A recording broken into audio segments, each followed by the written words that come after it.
안녕하세요. 취미하며 수다 떠는 여자 최수자입니다. 어제 한참 일을 하고 있는데 제 책상 바로 앞에 창문이 있거든요. 일을 하다 고개를 들었는데 눈이 너무 예쁘게 오고 있는 거예요. 근데 제가 요즘에 뉴스를 안 봐서 같이 날씨 체크도 안 하게 되더라고요.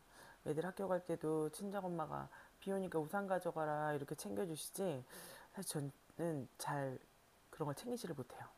예고 없이 눈을 보니까 되게 기분이 좋더라고요. 차 운전하는 사람들은 눈을 별로 안 좋아한다는데 전 아직 철이 좀 덜 든 것 같아요. 어제는 제가 너무 이른 아침에 시작을 해서 그런지 되게 종일 정신이 없었어요. 제가 아침형 인간은 아니거든요.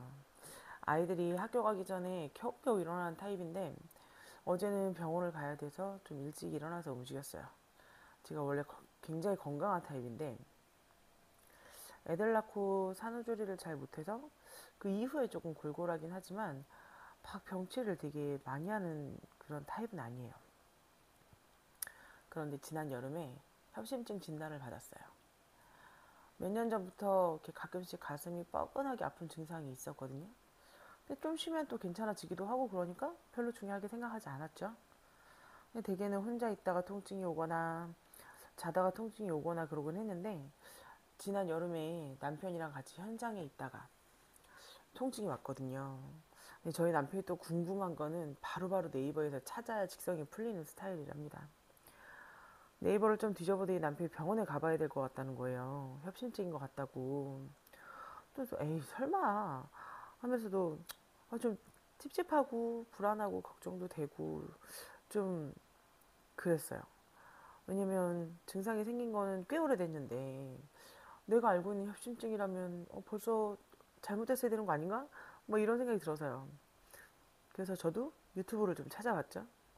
거기 보니까 내가 협심증일까? 자가 진단을 해보려면 세 가지가 딱 맞아야 된다고 하더라고요. 첫 번째는 가슴에 통증이 있는데 어디가 아픈지 딱 찝을 수가 없어야 된대요. 저도 가슴이 되게 뻐근하게 아픈데 당최 어디가 아픈지를 이렇게 딱 찝지는 못하겠더라고요. 급체한 거 아니면 이건 사람마다 이렇게 다 표현하는 방법은 다 다르다고 하는데 아이 임신했을 때 거의 이제 만삭 되기 직전, 아이가 뒤집기 직전에 머리로 이렇게 막 밀고 올라오잖아요. 그때 막 뻐근하게 아픈 느낌? 뭐 약간 그런 느낌인데 그런 것처럼 어디가 아프다고 딱 찝을 수가 없는 거예요. 그리고 두 번째는 자다가 이런 통증으로 잠이 깬 적이 있다. 근데 자다가 깨는 통증이 진짜 심각한 통증이래요.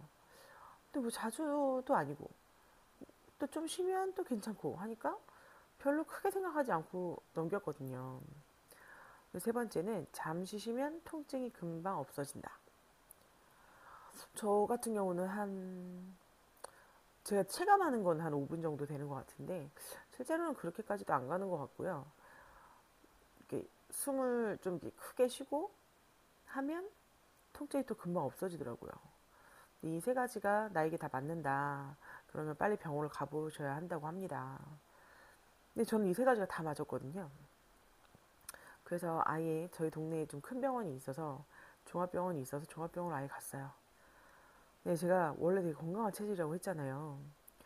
출산에 좀 골골하긴 하지만 되게 건강한 체질인데 배가 너무 아파서 병원에 가서 위 내시경도 하고 대장내시경도 하고 MRI도 찍고 뭐 그러면 늘 듣는 얘기가 너무 건강하다는 거예요. 얼마 전에 눈도 잘 안 보이고 가끔 블랙아웃도 되고 그래서 안과를 갔는데 나이를 감안하면 눈 건강 상태가 너무 좋다고 그러더라고요. 그래서 이번에도 검사를 받으면서 아닐 거야 그러고 받았어요. 근데 딱 볼 것도 없이 협심증입니다 이렇게 나오니까 좀 당황스럽더라고요. 그러니까 제가 또 병원에 좀 늦게 가서 70% 정도 좁아진 상태라고 의사 선생님이 좀 심각하게 말씀하시니까 좀 무섭기도 했고요. 제가 참 성격이 나쁘구나 이렇게 느낀 게 혈관에 뭐가 껴서 생긴 협심증이 아니라 신경성으로 혈관이 일시적으로 좁아지고 그 좁아진 게 반복하다 보니까 더 좁아지고 뭐 이런 상태라고 하시는 거예요.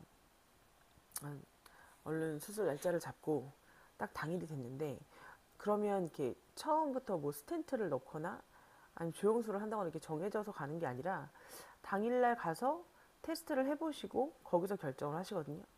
근데 저는 스텐트를 껴야 되는 상황은 아니고 확장술로 해야 한다고 하시더라고요.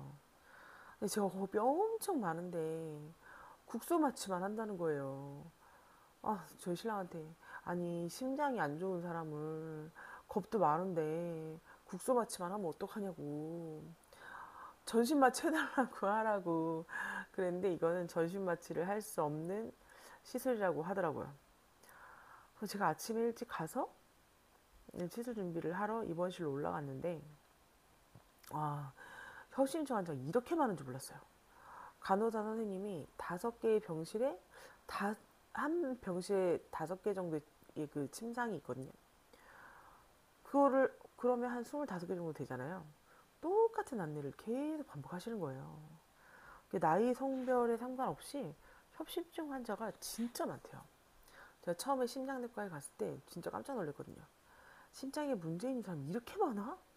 심혈관 내과는 따로 있던데 순전히 그럼 심장에 문제가 있는 사람만 이렇게 많다는 거네.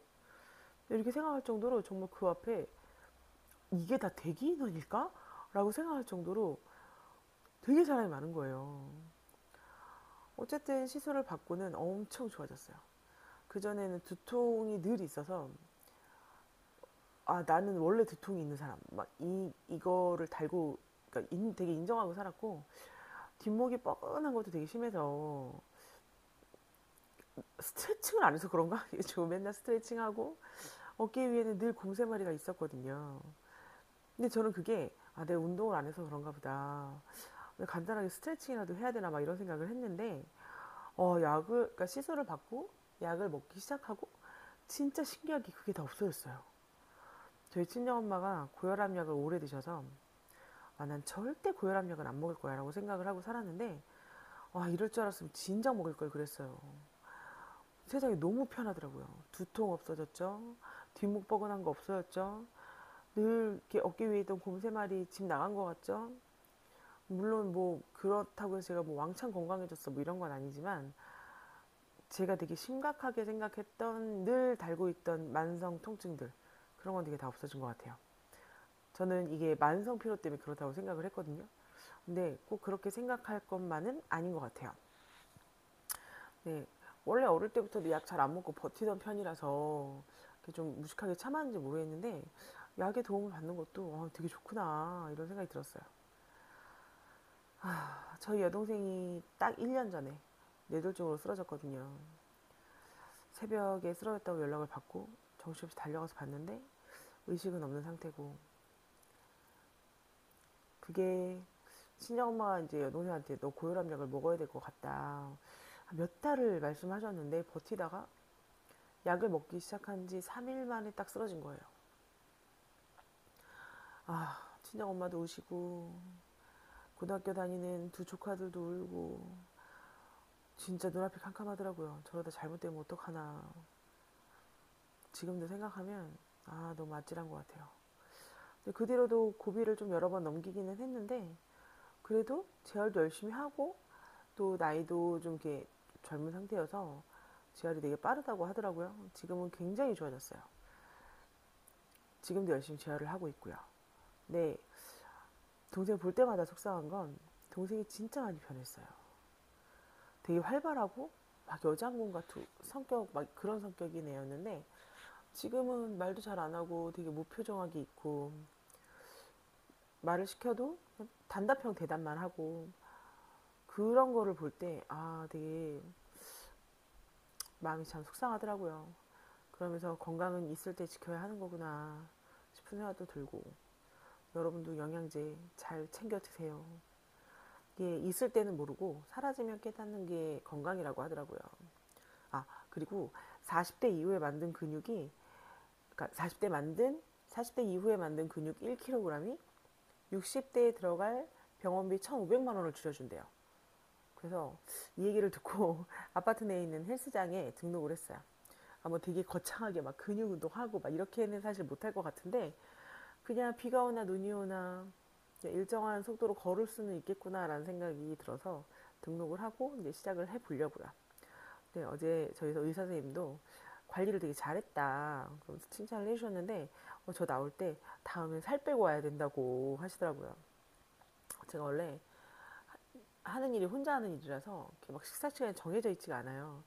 그리고 원래 또 먹는 걸 막 좋아하지도 않고, 그러니까 진짜 아사 직전까지 버티다가 너무 배고파서 이제 뱅뱅 돌면 그때 먹거든요. 근데 그럼 또 엄청 먹잖아요. 그러니까 이제 이런 악순환이 반복이 되는 거죠.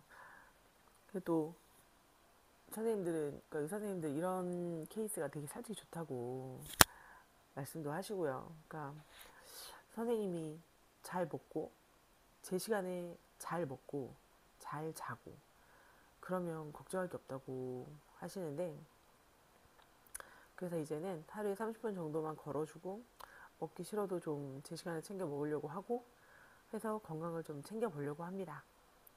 우리 모두 건강했으면 좋겠어요. 오늘은 여기까지 할게요. 안녕.